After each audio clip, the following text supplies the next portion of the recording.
महाबळेश्वर जरा स्ट्रॉबेरी बिबेरी नको खायला तिथं जाऊन 4 दिवस मुक्काम नको कराय. असला प्रकार नाही हो शिवचरित्रात. जिथं आक्रमण करायला वेगवान संधी आहे तिथं वेगवान आक्रमण, आणि जिथं आपली बाजू कमकुवत आहे तिथं 2 पावलं माघार. हे शिवाजीराजांचं चरित्र आपल्याला शिकवतंय. महाराजांनी 11 नोव्हेंबरला आपल्या मावळ्यानिशी आपल्या घोड्याला टाच मारली आणि स्वराज्याची सीमा 18 दिवसात पन्हाळा किल्ल्यापर्यंत नेऊन बडवली. 18 दिवसात 18 किल्ले 200 मैलाचा प्रदेश महाराजांनी जिंकला. 200 मैला. 28 नोव्हेंबरला महाराजांनी पन्हाळा किल्ल्यावर भगवा फडकवला आणि मग मात्र आदिलशाही दरबारात प्रचंड गोंधळ. अरे अफजल खानासारखा सरदार शिवाजीराजांनी फाडला म्हणजे काय, आता कोण जाणार दरबारातलं, कोण तयार होईना म्हणून बडी बेगम आदिलशाची तिनं सिद्धी जोहरला बोलावून घेतलं. तो कर्नाटकात कर्नूल प्रांताचा सुभेदार होता आणि त्या सिद्धी जोहरला तिने सलाबत खान नावाचा किताब दिला. तो सलाबत खान फौज घेऊन आला आणि त्याने 2 मार्च 1660 पन्हाळा किल्ल्याला वेळा घातला आणि महाराज वेड्यात अडकले. पन्हाळ्याचा वेळा, पन्हाळा किल्ला बघितला असेल ना आपल्यापैकी अनेकांनी, त्या पन्हाळगडाच्या वेड्यात महाराज अडकले. महाराजांना वाटलं उन्हाळा आहे तोपर्यंत सिद्धी वेळा लढवेल, पावसाळ्यात काही सिद्धीला वेळा लढवता येणार नाही, म्हणून महाराजांनी पावसाळ्याची वाट पाहायचं ठरवलं. मार्च संपला, एप्रिल संपला, मे संपला, जून महिना उजाडला तरी सिद्धी वेळा उठवायचा येणार नाही. मग मात्र महाराज काळजीत पडले, कारण तिकडे पुण्यात 1,40,000 खान 1,30,000ची फौज घेऊन लाल महालात येऊन बसलाय. त्यानं स्वराज्यावर आक्रमण केले, त्याचा बंदोबस्त करायचा तर इथून बाहेर पडले पाहिजे. महाराजांनी ठरवलं तह करायचा आणि किल्ला ताब्यात द्यायचा. जून महिना संपला आणि जुलै महिना उजाडल्यावर महाराजांची तह करायची तयारी चालली हे गडावरच्या लोकांना समजलं. त्या गडावरचा एक शिवाजीराजांचा मावळा आहे शिवा काशीद नावाचा, जो शिवाजी महाराजांच्या सारखा दिसतोय. तसाच मिशीचा पीळ, तशीच कोरलेली दाढी, तसाच उभा चेहरा, तो शिवा काशीद शिवाजी महाराजांच्याकडे जातो आणि त्यांना म्हणतो, महाराज मी तुमच्यासारखा दिसतो, तुमच्यासारखी पालखी मला द्या, तुमच्यासारखा पोशाख द्या, तुमच्यासारखा पेहराव द्या. शिवाजीराजा बनवून मी सिद्धीच्या तहाची बोलणी करण्यासाठी मी जातो, आपण विशाळगडाच्या दिशेने निघून जावा. त्यावेळेस सांगत राहिले शिवाजी महाराज त्याला, अरे वेळा आला तर तुझा जीव जाऊ शकतो. तो शिवा काशीद म्हणतो, चालेल महाराज, माझ्यासारखे हजारो शिवा काशीद गेली तरी चालतील, पण आपल्यासारख्या राजाची इथल्या व्यक्तीला गरज आहे. द्या तुमच्यासारखी पालखी द्या, तुमच्यासारखा जिरोटोप द्या, तुमच्यासारखा पोशाख. दोघांसाठी 2 सारख्या पालख्या तयार केल्या गेल्या. एका पालखीत शिवा काशीद बसले, दुसऱ्या पालखीत शिवाजी महाराज बसले. शिवा काशीदांची पालखी निघाली मलकापूर रस्त्याने, महाराजांची पालखी निघाली मसाईच्या तटारावरून. परंतु त्या सिद्धीच्या सैन्याला त्या भागामध्ये काहीतरी गडबड चाललं हे लक्षात आलं आणि त्यांनी सिद्धी देवाला चावणी देऊन सांगितलं, सिद्धीनं आपण जावं. सिद्धी मसूदला गोडबळाचा पाठलाग करायला सांगितलं आणि थोड्याच अंतरावर त्या शिवा काशीदांची पालखी सापडली. त्या शिवा काशीदांना पकडून छावणीत आणण्यात आलं. सिद्धी देवाला विचारलं, आपलं तहाचं ठरलं होतं, कुठे चालला होता? शिवा काशीद म्हणाले, मुसळधार पाऊस पडत होता, वाट चुकलो. तहाची बोलणी सुरू झाली, पण हे शिवाजी महाराज नसावे असं तिथे एका हजर असणाऱ्या माणसाला वाटत होतं. कोण आहे तो? अफजल खानाचा पोरगा फाजल खान, जो प्रतापगडाच्या पायथ्यावरनं पायाला चिरगुट बांधून पळून गेला होता जखमी अवस्थेत. तो म्हणतो, सिद्धीदेवाचा हुजूर या शिवाजी राजाने येऊ शकते. सिद्धीदेव म्हणला, काय सकाळची लावलेली उतरली नाही काय? शिवाजी राजा पुढे बसलोय, तहाची बोलणी करतोय, म्हणतो शिवाजी राजा नाही म्हणतो. कशावर मी म्हणतोय? फादर खान म्हणतोय, हुजूर मी बघितलंय शिवाजी राजाला. माझ्या वडिलांच्या भेटीच्या प्रसंगी त्यांचा वकील कृष्णाजी भास्कर त्याने शिवाजीराजांच्या मस्तकावर तलवारीचा वार केला होता.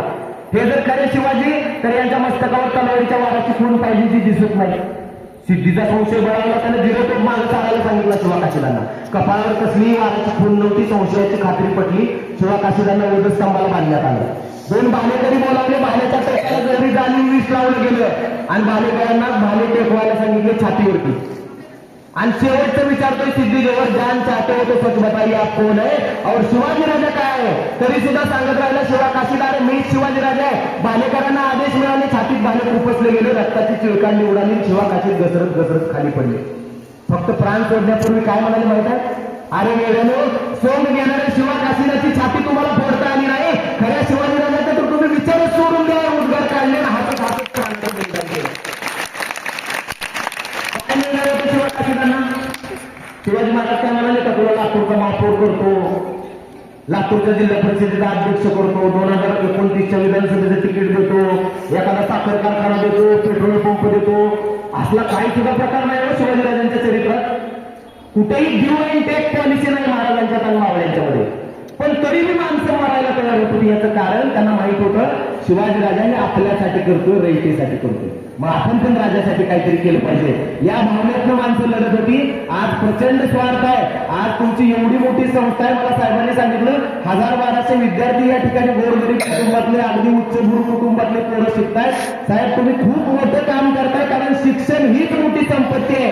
एका घरातून एक लेकरू शिकलं की ते कुटुंब उभं राहतं. याचं उदाहरण म्हणजे तुमच्या शाळेतले सगळे शिक्षक आहेत. मी तुमच्या समोर उभा आहे. आमच्या आई वडिलांनी आम्हाला शिकवलं नसतं तर आज तुम्ही आम्हाला बोलावलं असतं इथे. त्याच्यामुळे शिक्षण ही संपत्ती आहे, हे आजच्या तरुण पिढीने लक्षात घ्यावं.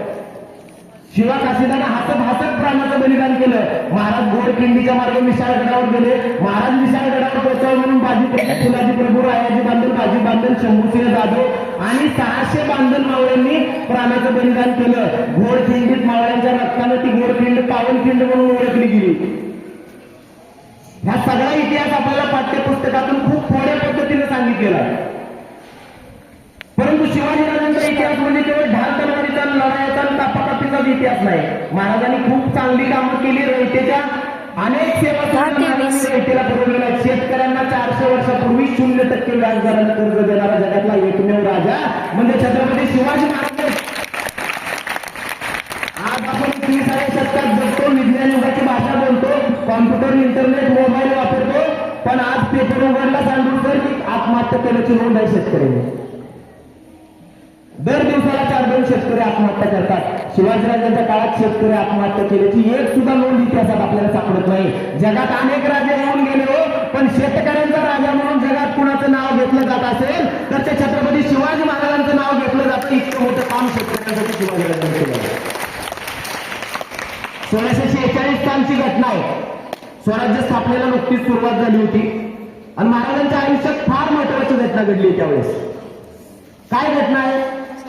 त्या 12 मावळ भागामध्ये रांजे नावाचं गाव होतं. त्या रांजाचा एक बाबाजी भिकाजी नावाचा पाटील होता. त्याने एका गरीब कुटुंबातल्या स्त्रीवर हात टाकला, तिच्यासोबत बदामल केला.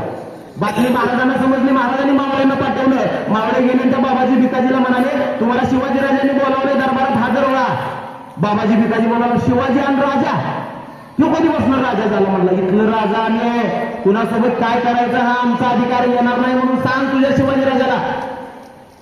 मावळे परत आले. त्यांनी शिवाजीराजांना बाबाजी भिकाजी पाटील काय म्हणायला सांगितलं. मग महाराजांनी यसाजी कंकांना पाठवलं. पोरांच्या भाषेत सांगायचं झालं तर यसाजी कंक म्हणजे जरा हार्ड विषय होता, समजून सांगणे वगैरे असला प्रकार नाही. यसाजी कंक गेले आणि हातापायात काढण्या घातल्या, त्याला साखळदंड घालून खांद्यावर कोट्यात घालून आणला उठून आणि दरबारात आणून हजर केला. महाराजांनी सिंहासनावर नजर टाकली. जे हात स्त्रीच्या पदराला गेले याचे हात तोडा, याचे पाय तोडा आणि याचा चौरंगा करा, ही शिक्षा महाराजांनी केलेली आहे. इथून हात तोडलेत त्या बाबाजी भिकाजी पाटलाचे आणि इथून पाय तोडले. मधला भाग चौकोनी शिल्लक काय राहतो? चौरंगा.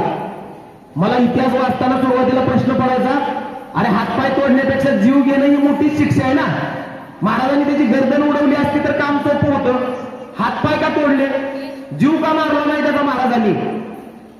कारण एकदा माणूस दृष्टीआड गेला की माणूस विसरला जातो, नजरेआड गेला की विस्मृतीत जातो. जोपर्यंत हातपाय तोडलेला राजाचा पाटील असाह्यपणे दरवाजात बसलाय, माणसं येता जाता बघतायत, तोपर्यंत कुठल्याही स्त्रीकडे वाकड्या नजरेने कुणाची बघायची हिंमत होणार नाही. म्हणून महाराजांनी चौरंगा केलेला आहे. आज काय अवस्था आहे? महिला मुली समाजात सुरक्षितपणे फिरू शकतात का? साहेब, बदलापूर सारखी घटना घडली, लाज वाटली पाहिजे. 2 आणि 3 वर्षाची लेकरं सुरक्षित नाहीत. असं वागणारे हरामखोर माणूस म्हणून घेण्याच्या लायकीचे आहेत का, ह्याचा प्रत्येकाने विचार करावा. आपल्याकडे सगळ्यांच्या इथं बोललं जातं बघा, मुलगी म्हणजे 7च्या आत घरात पाहिजे मुलगी.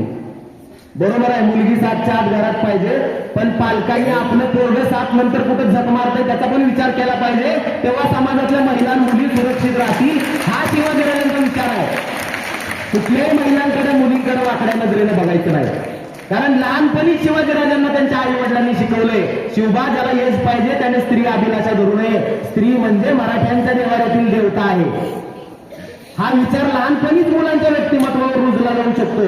शिवाजीराजांचा स्त्रीविषयक दृष्टिकोन समाज विसरायला लागला, म्हणून महिला आणि मुली समाजात असुरक्षित झालेले आहेत. शिवजयंती साजरी करायची म्हणजे काय करायचं? मिरवणुका काढायच्या, ढोल ताशे वाजवायचे, जरूर मिरवणुका काढा, पण शिवाजीराजांच्या जयंतीच्या मिरवणुकीत जर व्यसन करून कोण नाचत असेल ना, ह्याच्या इतका महाराजांचा अपमान नाही. उभ्या